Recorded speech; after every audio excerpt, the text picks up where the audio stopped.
Salut à tous, c'est Nico, bienvenue dans le 211e épisode. Et dans cette vidéo, je vais continuer ma présentation de jQuery.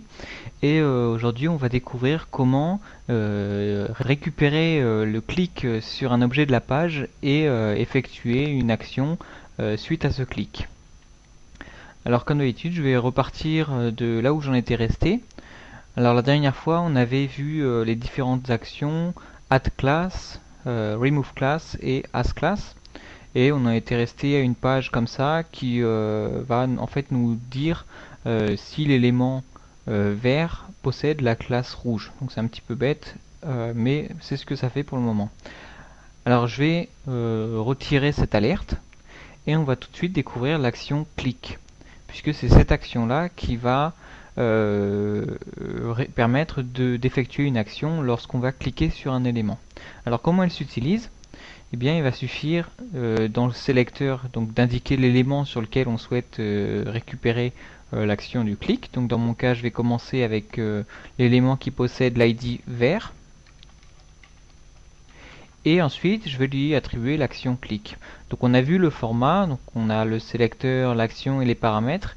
Et en fait, cette action clic, ce qu'elle prend en paramètre, c'est une fonction. Alors on pourrait très bien déclarer une fonction ensuite dans notre code JavaScript, fonction élément cliqué, etc. et toute la définir. Ou bien si l'action on l'appelle qu'une seule fois, on peut créer comme ça à l'intérieur de notre action, dans les paramètres, une fonction anonyme.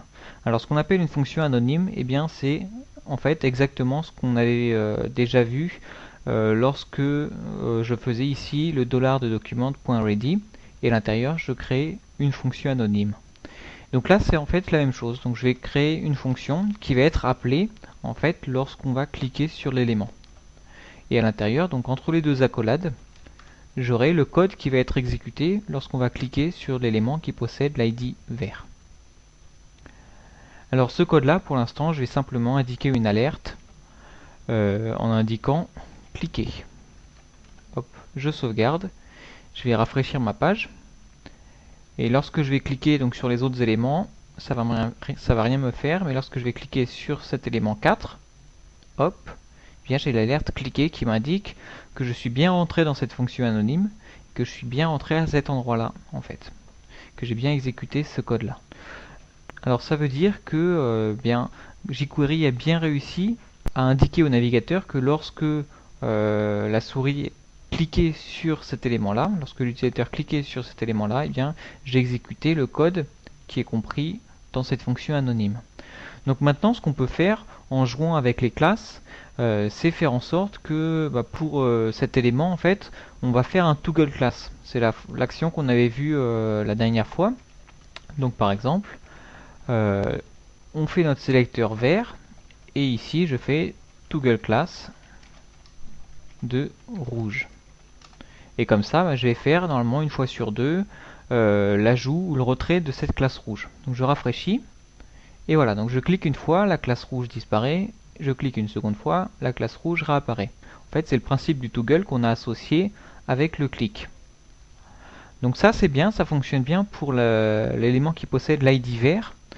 Maintenant, ce que je voulais vous présenter, c'est le fonctionnement de ce sélecteur en fait lorsqu'on a plus d'un élément. Alors pour faire ça, je vais jouer en fait avec tous les éléments qui possèdent la classe rouge. Donc ici je vais faire mon sélecteur sur point rouge comme on l'a déjà vu dans la vidéo des sélecteurs. Et ici pareil, point rouge. Et en fait je vais faire un toggle class sur la police. Donc si vous avez bien suivi, quand je vais cliquer en fait sur les différents éléments qui possèdent la classe rouge, je vais une fois sur deux en fait rajouter cette classe police qui va faire en fait grossir la taille de la police. Donc je vais rafraîchir ici et voilà comment ça fonctionne. Donc je clique ici, je clique là. Donc là on voit que la classe est attribuée à l'élément et elle est supprimée ensuite de l'élément, mais pas uniquement sur l'élément en cours, mais sur tous les éléments qui possèdent la classe rouge dans la page. En fait, ici, quand je fais mon sélecteur à l'intérieur de la fonction anonyme, là, eh bien c'est le sélecteur standard qui est appliqué, et ça veut dire que tous les éléments de la page qui possèdent la classe rouge, sur tous ces éléments-là, on va faire un toggle class de police.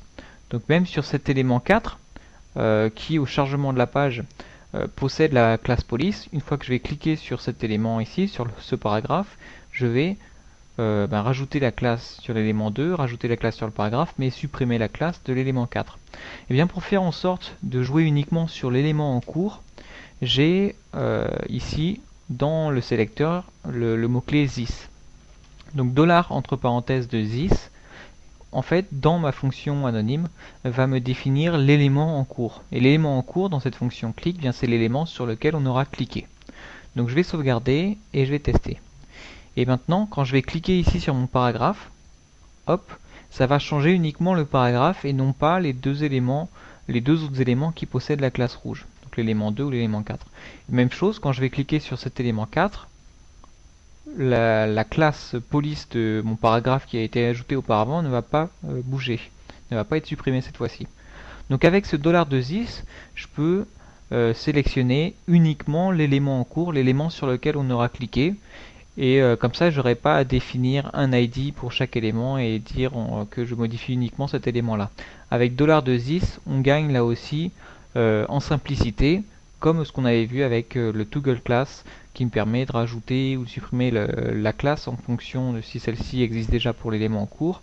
Et bien là c'est pareil, j'ai encore quelque chose que jQuery me propose pour gagner du temps et gagner en simplicité. Alors on verra que ce $2this, on peut l'utiliser dans cette fonction anonyme qui est déclenchée au clic de la souris, mais on va pouvoir l'utiliser dans beaucoup d'actions de jQuery. À chaque fois en fait qu'on va avoir une fonction anonyme, on va pouvoir faire référence à l'élément parent avec ce $2this.